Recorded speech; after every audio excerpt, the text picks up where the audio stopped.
Power can be a fantasy of its own.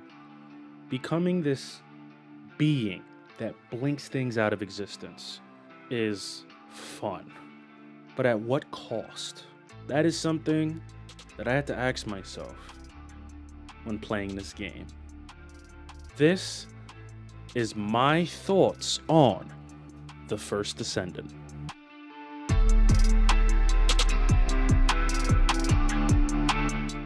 The first Descendant is a free-to-play cross-play game that's available on PC as well as both generations of PlayStation and Xbox consoles. I played the game on high settings, locked at 60 FPS frame rate, using an Xbox Series controller.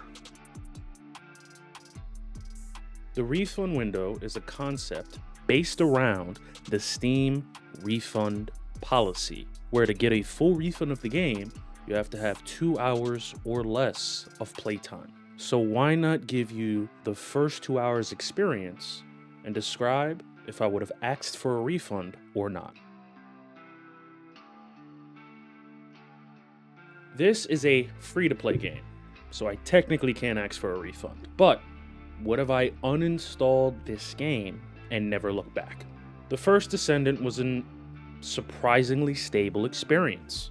I had 3 crashes, didn't really run into any sort of bugs, game-breaking features, or anything that truly took me out of the immersion. And I appreciate that, especially for a free-to-play, cross-play game that's available on 2 generations of consoles and Epic Games and Steam, with a decent amount of options, the field of view, being able for me to fully zoom out, a game that is third-person. I appreciate and love the third-person perspective, especially when you get to customize your character. You get all this FPS customization, and you can see part of it, but mainly your hands and the weapons you're holding. So I appreciate the camera perspective, I appreciate the field of view sliders. But if you're not a fan of Destiny or Warframes or games that play in that style, I don't think this game is going to convince you.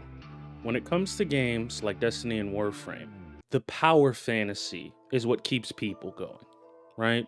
You have a lot of mechanics, you have a lot of fine-tuning, optimization, build making, but it's because of the power fantasy.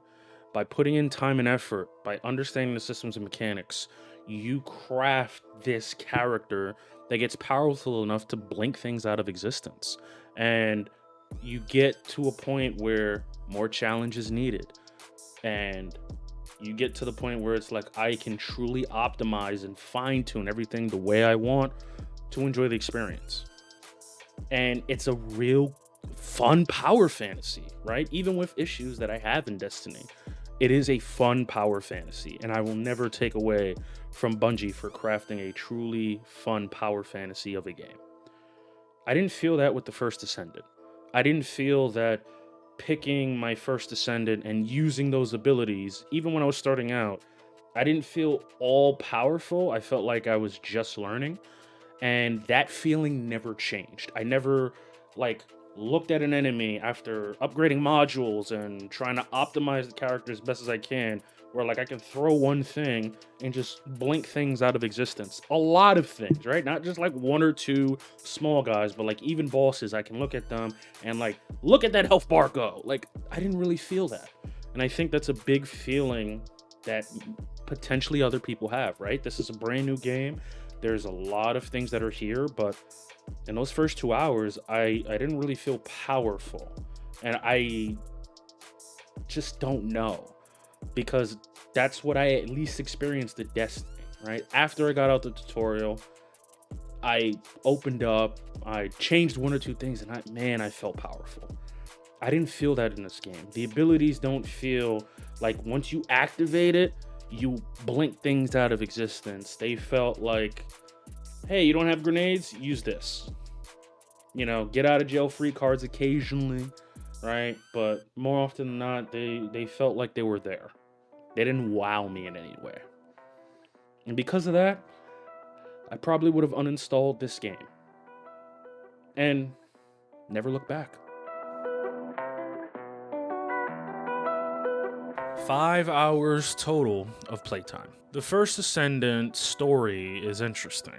While it felt very lacking with the intro, and I guarantee you I probably have to go to the website to gain more information on the basic lore of what the first Descendant universe is, the idea that the NPCs that you meet that are named are also characters you can play as is interesting. I unlocked Bunny early in without spending any money, which I'm thankful for, that you don't have to spend money to get the characters access, right? If you want to get it faster, spend money, but if you don't have to. But switching to Bunny, I was actually Bunny. I wasn't wearing an outfit and just being acknowledged without people knowing who I am. I was Bunny with very specific Bunny missions. I find that very interesting, where if you become a character, you are that character. I do like the fact that you have the guide, right? I think that it's very interesting that you have this being that is out there willing to help you, right? This unknown entity that you're supposed to be uncertain of, that just wants to help, right? Especially when it seems like your back is against the wall, that without this resource or without the Iron Heart, you might die. And you have something that was like, I'm destined to help the Descendants. And this is what I am. Like, I'm very helpful. I'm sort of like, helpful AI, right? Like, that's great.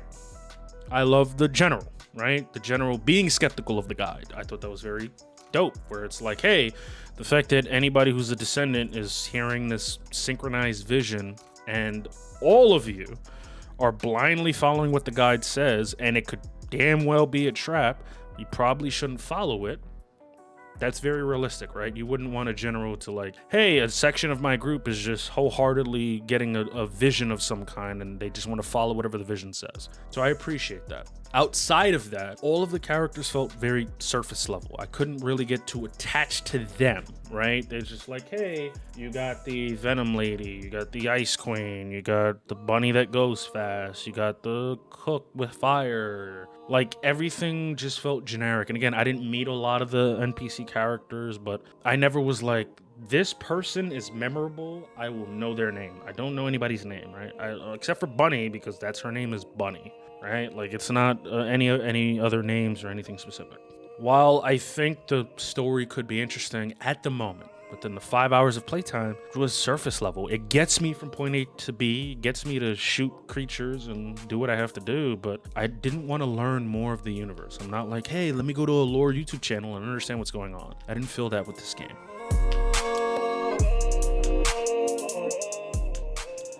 One major aspect that I like was not having to pay to go to different regions.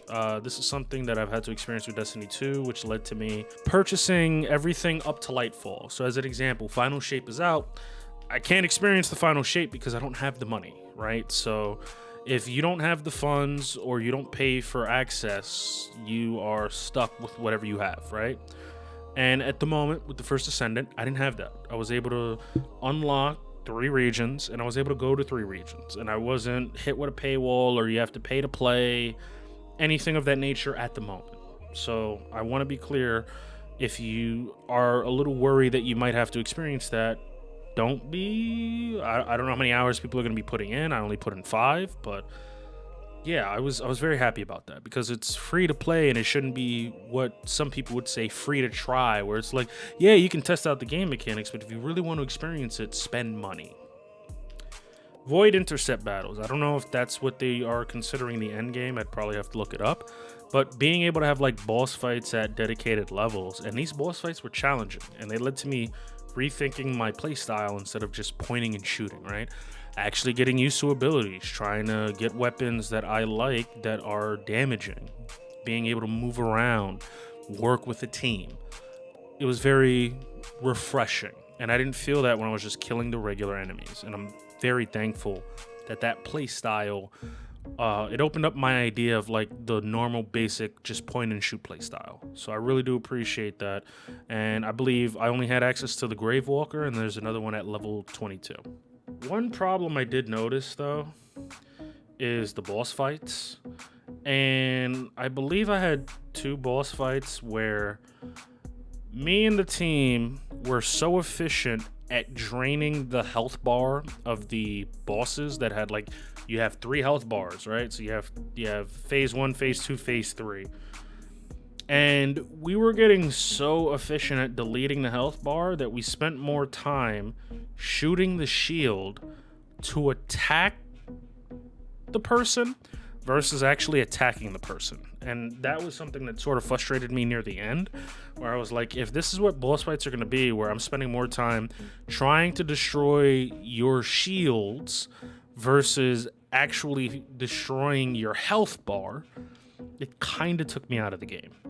And again, I want to be clear, like, it was a different experience, right? The two bosses didn't feel the same, at least the ones that weren't in the Void Intercept battles.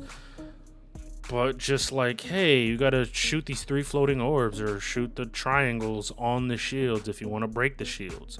And as soon as, like, we deplete the health bar, it'll be like 5 seconds, 10 seconds of us shooting the health bar, bringing it down, and then shields pop up. Then, like, we spend more time fighting the shields than actually fighting the boss, and that was very frustrating. And it led to me wanting to, like, hey, maybe I should play this game in small doses. At the end of the day, I think that the first Descendant is fun. I appreciate what they have to offer, but I know that a game that has a lot of systems and mechanics is going to take some time for me to learn and get into the groove of, right? When it came to Destiny 2, I had friends of mine who were willing to walk me through the game, be patient, and explain it to me. I don't have anybody that's playing the first Descendant at the moment that's willing to do the same. So if I go into this game, it's going to be all on me. I think that it's fun. I think that it's enjoyable. And I really have to say, I wouldn't recommend this game if it wasn't stable. However, I was playing on PC through Steam. So I don't know if the console versions, whether it's PS5, PS4, Xbox Series, or Xbox One, I don't know how those games run there. So I want to be clear, at least through Steam, I didn't have too many issues, crashes, bugs, or anything of that nature. So if you are experiencing that, I am sorry to hear that. I truly wish games didn't launch the way they do in some situations if they're busted. But if this game is running smooth on all platforms for a free-to-play game that's also cross-play, also cross-generational, that's impressive. Because some other studios don't do that. And they're, billion-dollar studios that have been making games for years. So at the end of the day, even if I have aspects of this game that I don't like, I will always recommend people try a free-to-play game. That's it, ladies and gentlemen. Please be safe, please be well, and make sure that you're always on point.